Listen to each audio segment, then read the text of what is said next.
No vídeo de hoje nós vamos mostrar uma das formas que você pode se livrar de anúncios traqueadores, aqueles que ficam te pesquisando por toda a internet de forma muito simples, fácil e barata. Gostou da ideia? Depois da vinheta.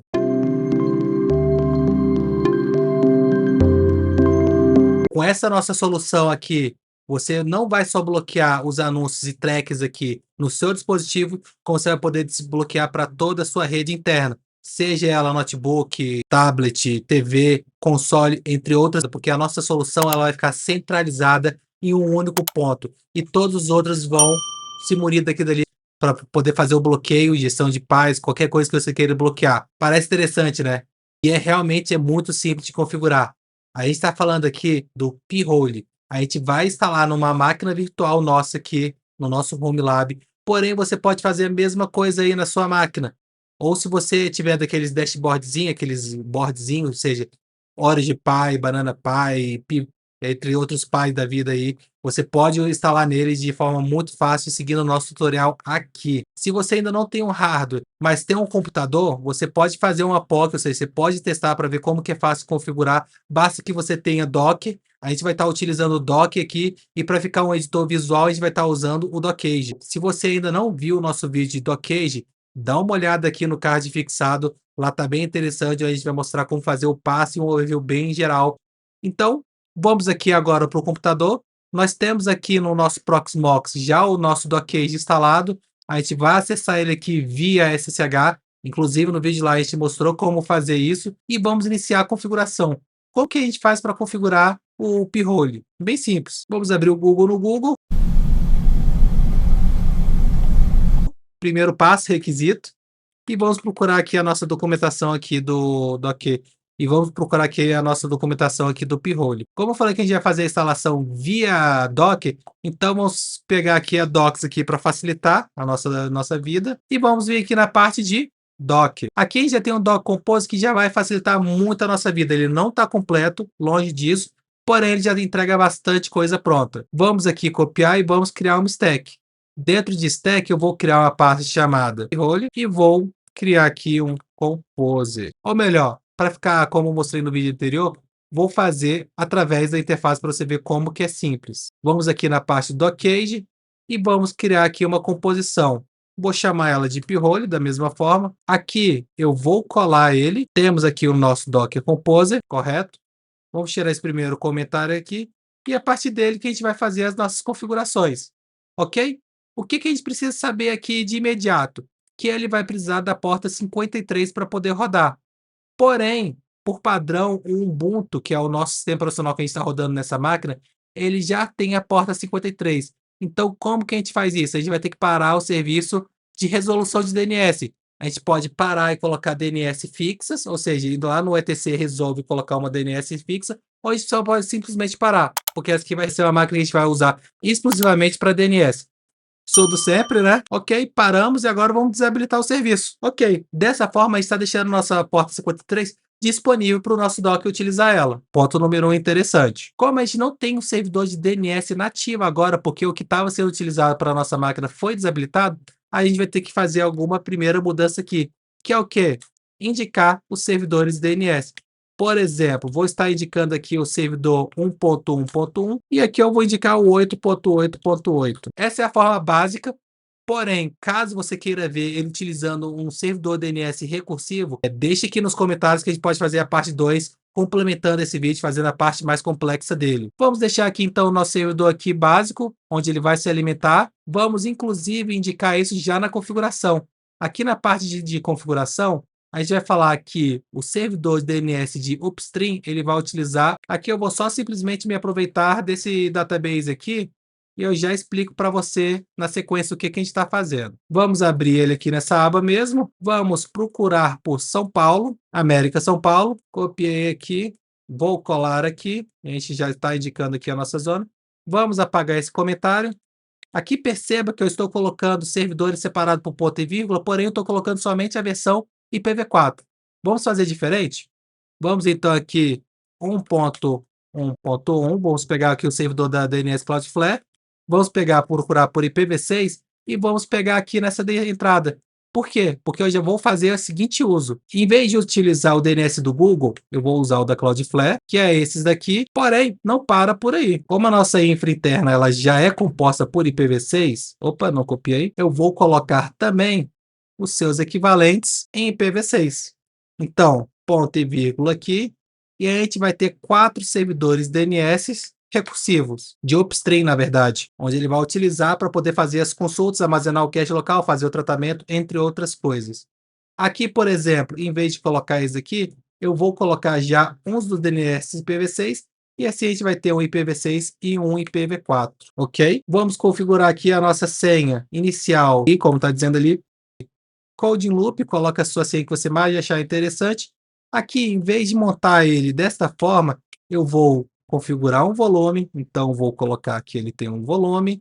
Aqui na parte que vou colocar que eu quero um volume e que ele pode ser vazio, ok? Está dessa forma. Vamos remover mais alguns comentários que a gente não precisa, só para não ficar poluído aqui o nosso Docker Composer. Eu não vou subir certificado, não vou subir, vou até subir na porta 443, mas não vou provisionar um certificado aqui para não ficar complexo nem longo o nosso vídeo. Estou apenas configurando aqui os nossos CAPs aqui, os nossos acessos, que é algo que já tem na documentação, ok? E essa é a nossa versão enxuta do projeto. Vou deixar esse comentário aqui porque a gente vai fazer alguns comentários em breve sobre ele. Vamos ver se ele quebrou alguma coisa aqui. Quebrou aqui, ó, ele já está falando que na linha 16. Vamos dar uma olhada aqui.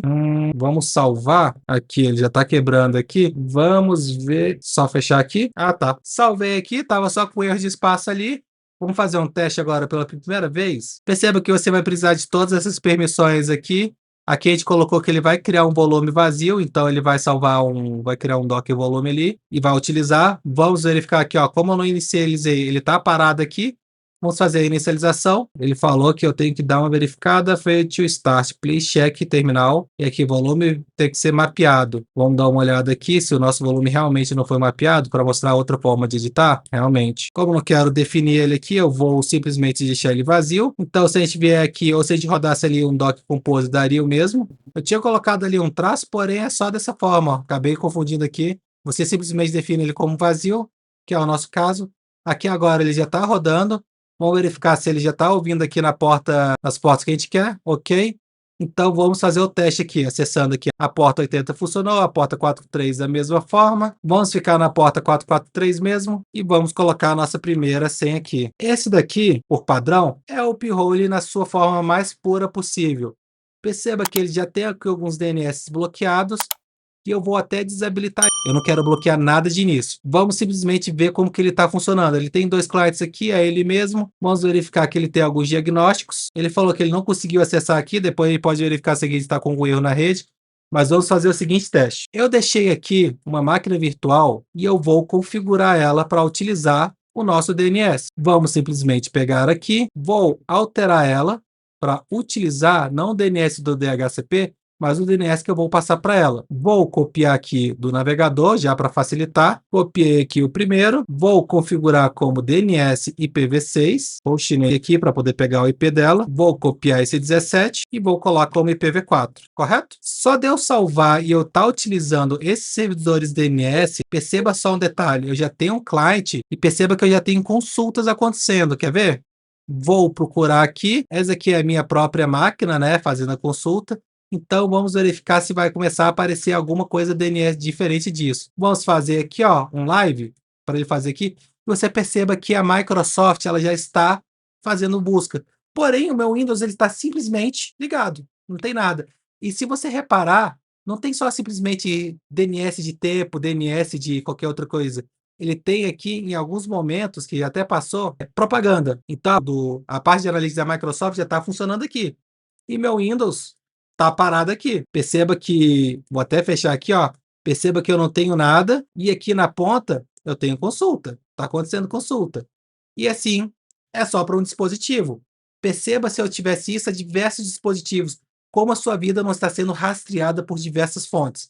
Então, o nosso objetivo aqui não é acessar, a gente sabe que a gente não vai conseguir zerar isso nunca, porém é minimamente deixar o mais baixo possível. Então, a gente já sabe que a gente já conseguiu configurar aqui, porém, se eu abrir aqui agora, ó, vou abrir um navegador, vou usar o Edge, não tinha nem configurado ele ainda, vou abrir o Bing. Vou procurar por Code Loop. Olha o tanto de coisa aparecendo ali. Procurei, ok. Vou voltar aqui agora ao Google e vou procurar uma notícia, fazer uma navegação simples. Aqui perceba que já vai carregar diversos anúncios, né? Como você pode ver aqui, está carregando a página ainda.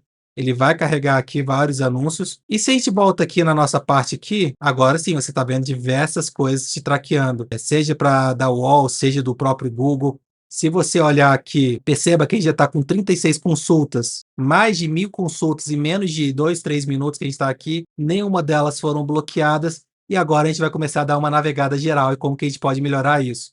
Então você já viu aqui a parte de carry, onde a gente pode colocar, inclusive, filtrar pelo IP do nosso dispositivo. No nosso caso, a gente tem somente um dispositivo, então todas as consultas são provenientes dele. Aqui você consegue fazer grupos, verificar os seus clientes aqui cadastrados, colocar domínios, cadastrar domínio. A gente não vai entrar muito aqui, a gente vai entrar principalmente na parte de bloqueio de DNS. Como é que funciona essa parte de bloqueio de DNS? Por padrão, o time do P-Hole, ele já tem essa parte aqui, ó, para bloquear hosts. Porém, eu posso usar qualquer outra lista dessas aqui que eu confie, de preferência, né? Obviamente, as que eu confio. Então, eu posso pegar um muito famoso, que é o do AdGuard DNS Hosts. Vamos procurar aqui, porque a gente vai achar já até aqui, ó, e chegamos no site do AdGuard. E ele tem diversos níveis de bloqueio. Um deles que você pode fazer aqui no setup é configurar a sua lista. Por exemplo, vou selecionar aqui o nosso P-Hole aqui, e você vai ter aqui diversos aqui, ó, seja o Not Safe for Work, seja o Small, seja o Big. Vamos colocar aqui o Big para a gente ter um exemplo. Como que a gente faz para configurar aqui? Vamos simplesmente adicionar ele como add bloqueio. Vamos colocar aqui a nossa lista, vamos colocar a origem dele, para a gente lembrar posteriormente de onde está vindo. E o grupo vai ser o grupo default. Como falei agora há pouco, a gente pode criar grupos. Então, poderia ter um grupo somente de, por exemplo, computadores de estudo. E ele vai fazer o bloqueio somente daqui dali, em vez de bloquear para toda a rede. Vamos fazer aqui um bloqueio geral, ok? Aqui, se a gente dar uma olhadinha na página inicial, tinha 84 na nossa lista, porém esse número vai crescer conforme ele fazer o uso. E aqui agora vamos verificar se mudou alguma coisa. A princípio, a gente já começou a ter algumas consultas bloqueadas. Esse que é o interessante. Se você vier nessa página aqui, perceba esse anúncio aqui no canto, ele já vai bloquear. Aqui, o espaço vazio. Aqui, outro exemplo. Porém, ele não bloqueia somente anúncio, ele está bloqueando especialmente os tracks. Aquilo dali que vai traquear.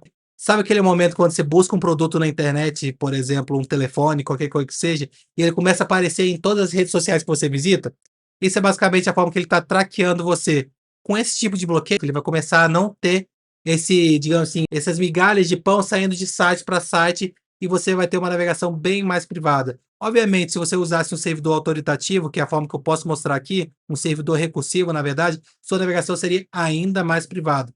Porém, para o primeiro momento, você já está com uma navegação bem interessante. Ao contrário de usar um servidor DNS externo à sua casa, esse servidor DNS, por estar dentro da sua casa, você, além de ganhar a privacidade, você vai ganhar muito mais velocidade na resolução, porque em vez de ele ter que andar alguns quilômetros até resolver o servidor DNS, ele está dentro da sua infraestrutura. Então, zero latência, teoricamente, né? E ele, além disso, de todos os benefícios que eu falei até agora, ele é extremamente leve. Você pode dar uma olhadinha aqui, vamos dar uma olhadinha como ele está rodando aqui.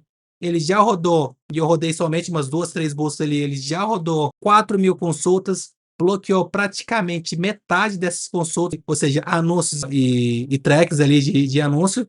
E aqui você consegue ver algumas métricas, ou seja, tipo de consultas, quais são os servidores que ele está fazendo upstream, e aqui você consegue ver os tops DNS permitidos, quantas consultas foram feitas para ele, e do outro lado, ao contrário, top domínios bloqueados, ou seja, a gente consegue ver que só de Google Analytics aqui, ele já tentou fazer quase, aproximadamente 300 consultas. Aqui você consegue ver toda a lista de relação aqui.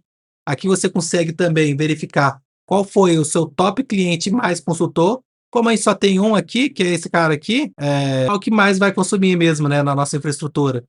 No seu caso aí você vai ter todos os seus aparelhos aí consumindo. Você pode ver que ele é o que tem mais frequência. E dados interessantes aqui, que você pode ver, é que ele quase não está utilizando recursos de CPU nem de memória. É simplesmente o nosso primeiro contato.